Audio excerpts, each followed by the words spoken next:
Hey, what's shaking? Travis Featherhawk Snyder here for the Skook Recovers. Before I get into drawing on this blackboard behind me, I would first like to thank everybody out there who's shown any kind of love and support and encouragement for our project and for the people that have been participating in it. We are very grateful for all the love and for everything that you guys are doing and for sharing our posts and for being involved. And we just want to say we are very, very grateful. Thank you so much.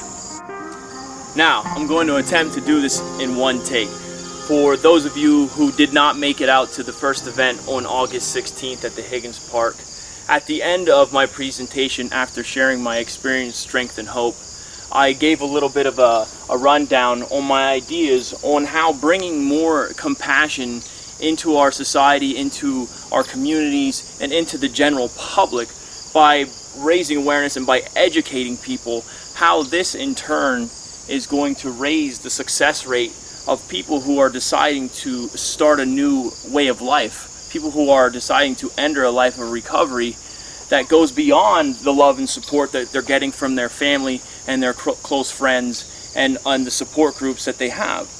And so, as part of my presentation, I drew out on the blackboard what it is that I mean by that. And so what I'm going to do right now is I'm going to attempt to explain that, and so bear with me. What we have is a struggling addict. A struggling addict who has a family that loves him or her. In this case, we're going to say a him.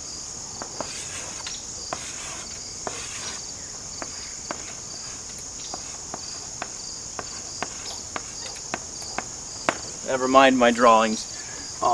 Before I go any further, I would like to explain the importance, if you're a family member and you have somebody in your life that is close to you that is struggling, whether it be a son, a daughter, a brother, a sister, I want you to remember that it's very important that you don't have to love what they do, but it is very important to love them. And I'm pretty sure most of you out there who are in this situation love this person because you know who this person really is, and you know when this person isn't using drugs and they're not going and doing the things that they do, that they're a wonderful person to be with. That being said, so this is a loving, supporting family right here who may not like what this addict is doing, but loves this person. Okay, so now this person has finally come to the point, hit that bottom, whatever has happened, that he decides he really wants help. He wants a better way of life. He is sick and tired of going through the struggles. And now he has a loving and supporting and encouraging family. And that is a good thing. So now that he decides that he wants to go to rehab, and now he has a family who's there to encourage him and support him, and who's going to be there for him during that process, that is always a good step. That is always a good start. So, let's just say our addict, by the grace of God, finds his way into a rehab. Okay. Now, the addict is in the rehab getting a foundation. If the addict has completely surrendered and is willing to open his mind and his heart to what it's going to take to bring these necessary changes into his life while he's at this rehab, he's going to more than likely come out of here with a great deal of knowledge. Maybe he doesn't come out with a great deal of knowledge, but he took that first step in wanting help. He wants to find a better way of life. Now, when this addict gets out and returns to his family, okay, in this specific instance, we'll put him back here with his family.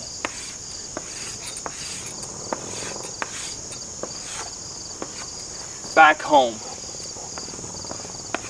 Now he has a safe environment to be in. He has people that are close to him that love and support him. And now if he comes out with the necessary tools, he's going to possibly do outpatient or possibly get into any other programs, 12-step programs or something, to take his recovery and continue to work on it. Now that being said, what happens is, this is a great, you're going to have your family support. You more than likely, most people get aftercare, so you'll have your outpatient support group. Some people choose a 12-step program also for that extra support. Okay, so you would kind of think to yourself, well, he's got everything he needs. You know, he has a loving, supporting family. He's in treatment. He's joining a fellowship, a program, getting around people that understand his disease. And you say, oh, he pretty much got it, right? Well, to a certain degree. And that's why, one of the big reasons why I am doing this diagram is to explain, with all this, and in this specific situation, where this addict actually happens to have a loving, supporting family. You know, there's many addicts who don't have this loving, supporting family and manage to get themselves help and manage to find themselves, you know, possibly alone, or maybe even going to a sober house or somewhere different than what this one is going through. You're probably wondering, well, what is it that you're trying to tell us, Featherhawk? You pretty much explained a basic process for an addict that finally surrenders and wants to find himself a better way of life.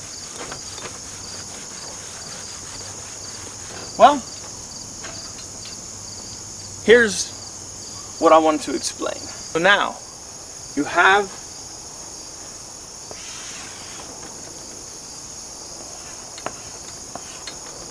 the addict who has now been to a rehab,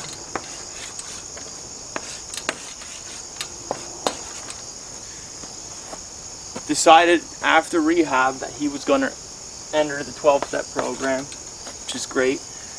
And he also was very fortunate enough to have outpatient services. The addict also has a family who loves and supports and encourages his decision to live a better life. Now, within the process of 12-step program and through outpatient and through rehab, he's learning that he needs to surround himself with positive people, people that are going to encourage him, people that are going to understand him, and not people who use drugs and alcohol. So he manages to make a couple of friends in recovery.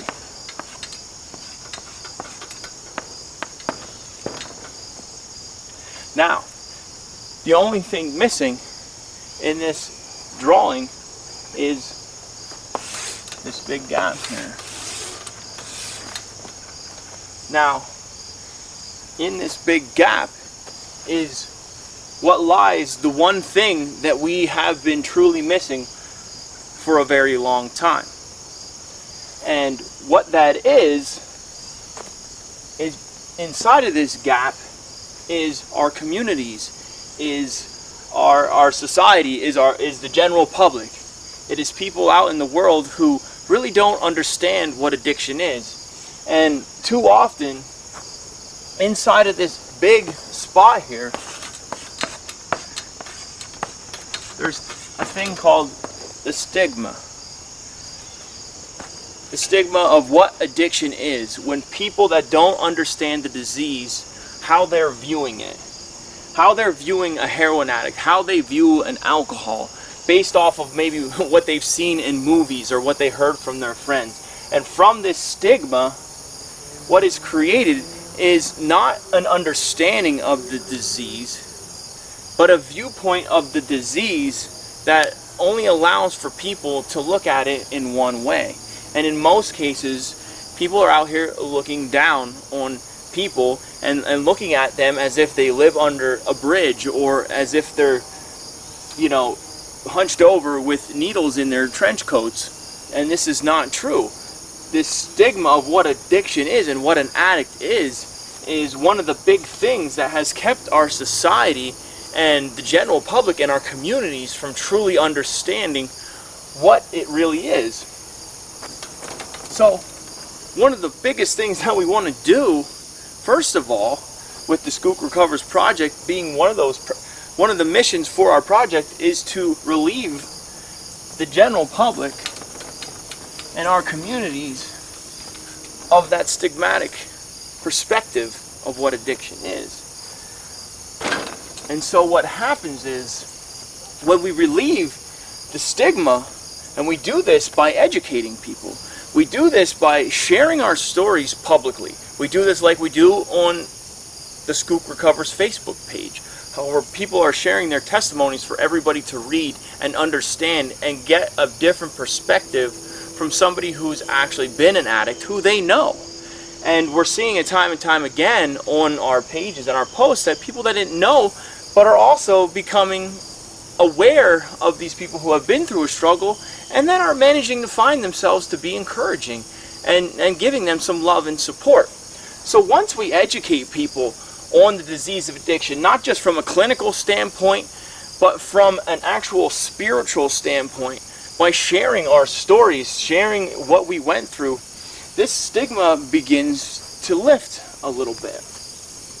And as the stigma lifts, the reason it's lifting is because people are bringing more compassion and empathy into their lives. And the more and more we educate people and bring awareness to what the disease of addiction is, the more people understand it, the more love and support